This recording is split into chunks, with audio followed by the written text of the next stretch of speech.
দীর্ঘ ৫ বছর পর মিজানুর রহমান আজারী বাংলাদেশের পেকুয়ায় লাখো জনতার মাঝখানে ওয়াজ করলেন এবং ভারতকে কঠোর হুঁশিয়ারি দিলেন। এবার আওয়াজ করে পেকুয়ার ভাইয়েরা বলেন, আমরা ঐক্যবদ্ধ জীবনযাপন করতে চাই কি চাই না?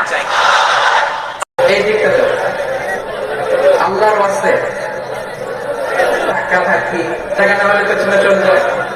আমাকে দেখা লাগবে চলবে না, এলইডি আছে ওখানেও দেখা যাবে, ওখানে চলে যাবে। ধাক্কা ধাক্কি করে ঘেমে ফরমাক্ত হয়ে কি একটা কঠিন অবস্থা। শীতের সিজন মনে হয় আমি তো নামতেছি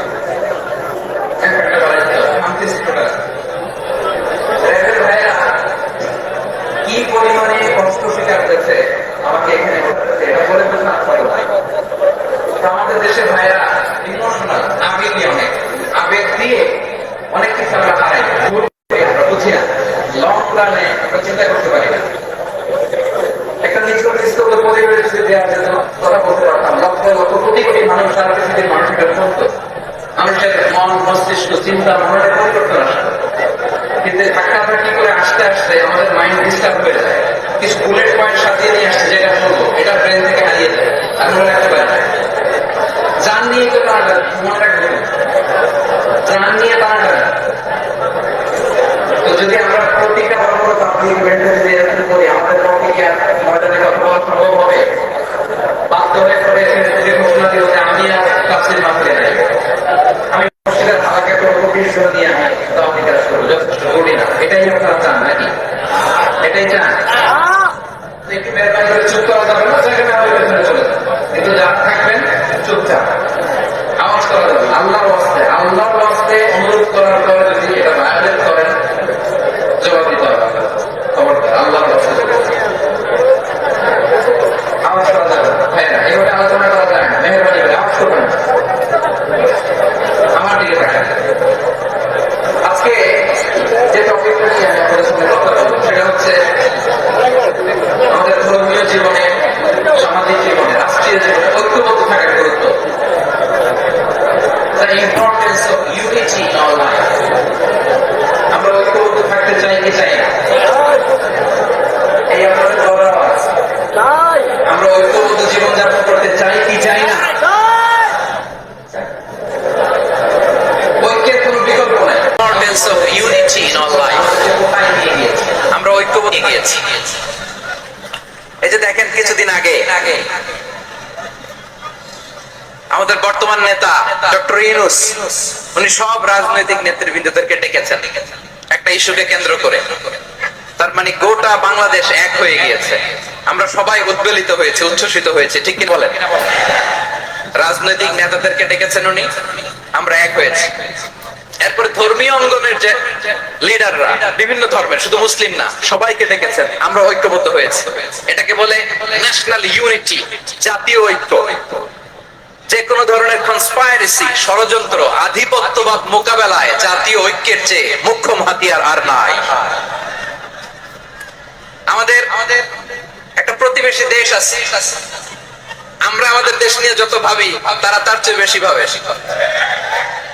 কথা বুঝতেছেন না? আরো ভেঙে বলতে হবে।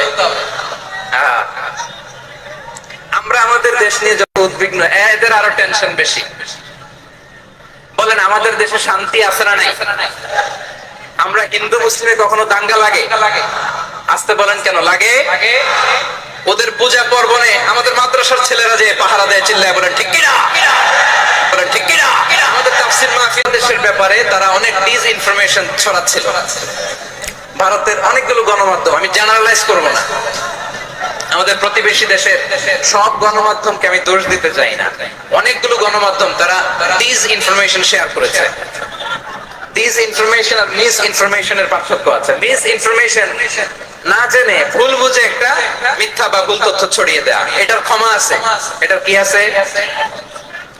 আর ডিসইনফরমেশন মানে ইচ্ছা করে, প্ল্যান করে, ম্যাপ করে, ছক এঁকে মিথ্যা, গুজব, রটনা সোশ্যাল মিডিয়ায় ছড়ানো, এটার ক্ষমা আছে? আওয়াজ করে বলেন, ক্ষমা আছে? ভারতের কিছু গণমাধ্যম তাই করেছে, আমরা ব্যথিত হয়েছি, আমাদের হৃদয়ে রক্তক্ষরণ হয়েছে। আমাদের প্রতিবেশী দেশকে বলতে চাই, আমাদের দেশ নিয়ে আপনাদের ভাবার দরকার নাই, নিজের চরকায় তেল দেন, নিজের দেশ নিয়ে ভাবেন। মাসের ভয়েস অফ আমেরিকার রিপোর্ট, বাংলাদেশে সংখ্যালঘু জনগোষ্ঠী আগের চেয়ে বেশি নিরাপত্তা পাচ্ছে। Report voice of America, Muslim report নাকি? মুসলিম জরিপ ভয়েস অফ আমেরিকা, কথা বোঝে নাই বোধহয়। ভয়েস অফ আমেরিকা কি আমাদের রিপোর্ট না, ভয়েস অফ আমেরিকার জরিপ, বাংলাদেশের সংখ্যালঘু জনগোষ্ঠী আগের চেয়ে ভালো নিরাপত্তা পাচ্ছে। শুধু এখানেই শেষ না, মাইক্রোসফটের একটা জরিপ শোনাই আপনাদেরকে। তারা সারা পৃথিবীতে গুজব, ভুয়া আর মিথ্যা নিউজ ছড়ানোতে কোন দেশ সেরা একটা রিপোর্ট করেছে। এর মধ্যে 1 নম্বরে এসেছে ভারতের নাম। মাইক্রোসফট তো মুসলমানরা চালায় না, কথা বোঝে নাই বোধহয়। প্রতিবেশী দেশকে বলবো, আপনারা নিজের চরকায় তেল দেন, আপনারাও শান্তিতে থাকেন, আমাদেরকেও শান্তিতে থাকতে দেন। সব চেঞ্জ করা যায়, প্রতিবেশী চেঞ্জ করা যায় না। আমাদের ল্যান্ড তাদের ল্যান্ড, পাশাপাশি। আমরা চাই তারাও সুখে থাকে, আমরাও সুখে থাকি, ঠিক কিনা? কিন্তু প্রতিবেশী হলে বন্ধুত্বপূর্ণ আচরণ করতে হয়। প্রতিবেশী যদি বন্ধু না হয়ে প্রভু হতে চায়, এরকম দানব প্রতিবেশী কেউ চায় না। ভারত যদি বন্ধুত্ব উপহার দেয়, আমরাও বন্ধুত্ব দিব, কি বলেন? তারা যদি বন্ধু সুলভ আচরণ করে, আমরাও বন্ধুত্ব উপহার দেব। কারণ আমাদের পররাষ্ট্র নীতি হচ্ছে সবার সাথে বন্ধুত্ব, কারোর সাথে বৈরিতা নয়। আলহামদুলিল্লাহ বলেন, কত চমৎকার পলিসি আমাদের। আমরা নির্বিবাদী, আমরা বাংলাদেশিরা শান্তিকামী। We are proud of that. এজন্য আমরা গর্ববোধ করি। আমাদের পররাষ্ট্র নীতি সবার সাথে বন্ধুত্ব, কারোর সাথে শত্রুতা নয়। তাই প্রতিবেশী দেশকে বলবো, আমার ভাইয়েরা, আপনারাও আমাদের ভাই, বন্ধুত্ব দিলে বন্ধুত্ব পাবেন। বন্ধুত্ব ইজ ওয়েলকাম, দাদাগিরি নয়। বন্ধুত্ব ওয়েলকাম, দাদাগিরি নয়। Loud and clear. ভারত যদি বন্ধুত্ব দেখায়, বন্ধুত্ব পাবে। কিন্তু ভারত যদি বাংলাদেশে আধিপত্যবাদ বিস্তার করতে চায়, বাংলাদেশের 18 কোটি জনগণ সেটা রুখে দেবে। ভারত যদি গৌর গোবিন্দের ভূমিকায় নামতে চায়, দেশের 18 কোটি মুসলমান শাহজালালের ভূমিকায় নামবে।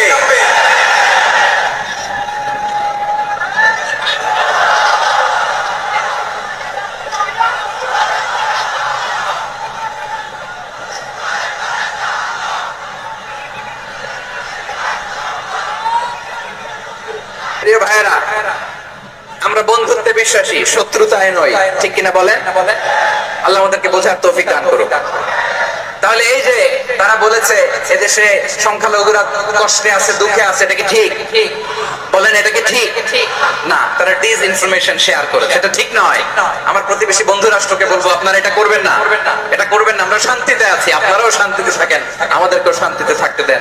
এই যে চিটাগাং এর অ্যাডভোকেট আলিফ হত্যাকাণ্ডে গোটা বাংলাদেশ আমরা ধৈর্যের পরাকাষ্ঠা দেখিয়েছে, চিল্লায় বলেন ঠিক কিনা? আমাদের নেতা আমাদেরকে ডেকেছে, আমরা শান্ত থেকেছি। আমরা শান্ত থাকতে চাই, আমরা ঐক্যবদ্ধ থাকতে চাই। যে কোনো ষড়যন্ত্র রুখে দেওয়ার জন্য ঐক্যবদ্ধ প্রচেষ্টার কোনো বিকল্প নাই। তাই আজকের আলোচনার ছোট্ট একটা টপিক আমি শিরোনাম ঠিক করেছি, আমাদের জীবনে, সমাজ জীবনে, ধর্মীয় জীবনে, রাষ্ট্রীয় জীবনে ঐক্যবদ্ধ থাকার গুরুত্ব। এবার আওয়াজ করে পেকুয়ার ভাইয়েরা বলেন, আমরা ঐক্যবদ্ধ জীবনযাপন করতে চাই কি চাই না?